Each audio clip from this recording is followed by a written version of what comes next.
Good morning. I think it's woodworking and stuff. Ask questions about my watering systems, how I got them hooked up. This one right here, I got it set up to where it's a 4-inch piece of PVC pipe with a cap on the bottom, and I drilled a hole through the bottom and have a fitting coming out, hose fitting coming out. And I used a power grab to hold everything together where it wouldn't leak, and I used a regular PVC pipe glue here. And then I just strapped it to the side of it to hold it up. You have to put a hole in the lid up here or you can't, it won't drain naturally. So then you just fill it up with water and it goes down the hose. Then I got PVC pipe right here, 1/2 inch, with little T's right here, and right here. Then I have a cleaning pipe right here. Here's the fitting I got on the bottom of the pipe over there. I just drilled a hole into the lid and screwed it in and filled it full of power grab where it wouldn't leak. Then I got it set up to where I got a hanging feeder. I tried that type of feeder there, but it didn't work. All they wanted to do was perch on it and poop on it. So I thought I had it high enough where they wouldn't do that, but it didn't work. Then when it comes out, I got these cups right here.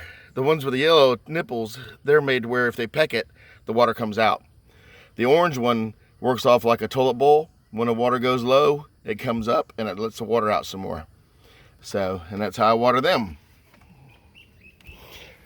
They also asked about, moving the tractor and stuff like that. All you do, I made these handles right here. It's just off of what I had laying around in the yard. That's a handle off a old edger I had, and I use that for a support bar. But all I do is grab hold of the bar, pick it up, and now it's up off the ground at an angle. And since I got the feeder hanging, it goes with it and don't spill out. So I can just move it anywhere I want in the yard.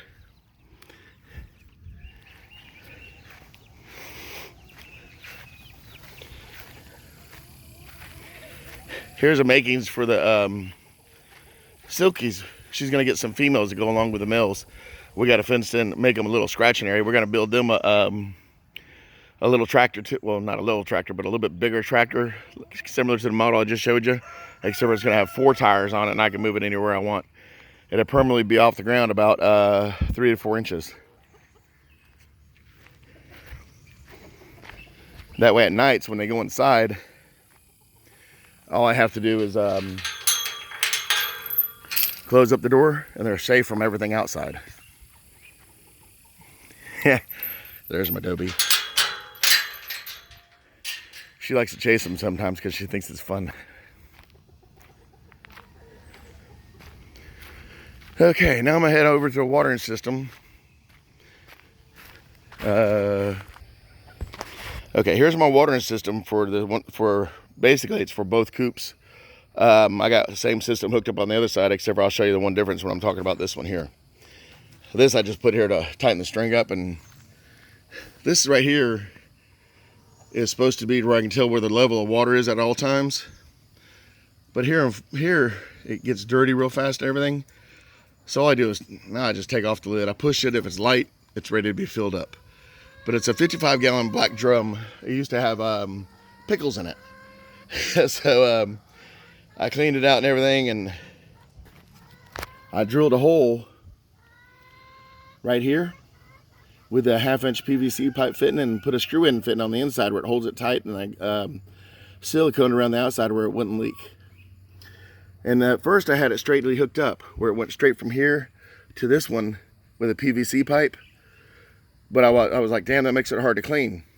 So I put this tubing on it, and that way I can tilt it over, clean it out whenever I want to, because we have a lot of rust in our water, and it builds up in the bottom of the barrel. That's another reason why I have it so high up off the bottom, because any trash that gets inside the water barrel will settle on the bottom and won't clog up my hose. So, but here, like the other one, I'll put a hole in the lid again. That way it has air, but a lot of times I just leave it loose, but it seals.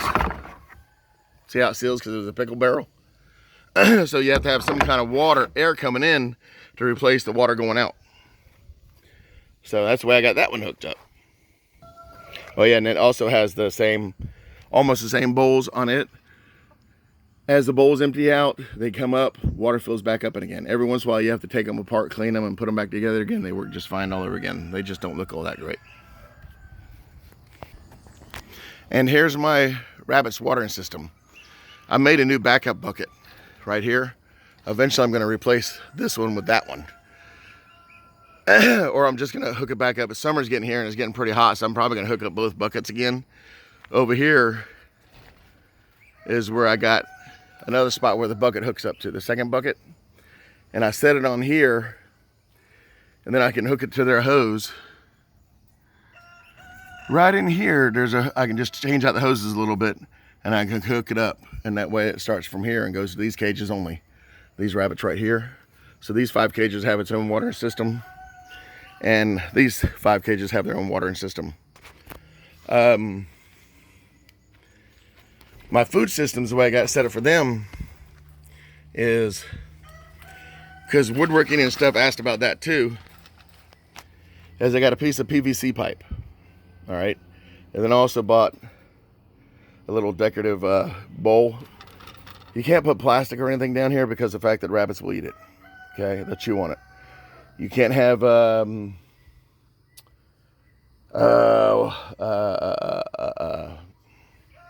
outside lumber pressure treated because they'll chew on it and they'll make them sick. So I use this from Hobby Lobby hardware store, and then I come up here, hardware store, and another little piece of pipe up here. Then I have a little lid that I put on top to stop water from getting to it if it rains real hard or whatnot, or we have a hurricane. It's just self-fed. When it's filled up completely from top to bottom, it will last one rabbit about a week. So, and of course I have the cages suspended. Reason why is because I found out that it's a lot easier to manage the poop when they're suspended and it don't get all over everything. You can tell by the plywood on the walls that when they pee where, you know, they pee on whatever they want to pee on.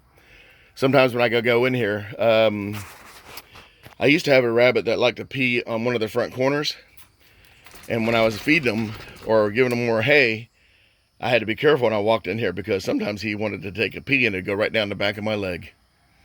So that's just a nasty, disgusting, funny kind of thing.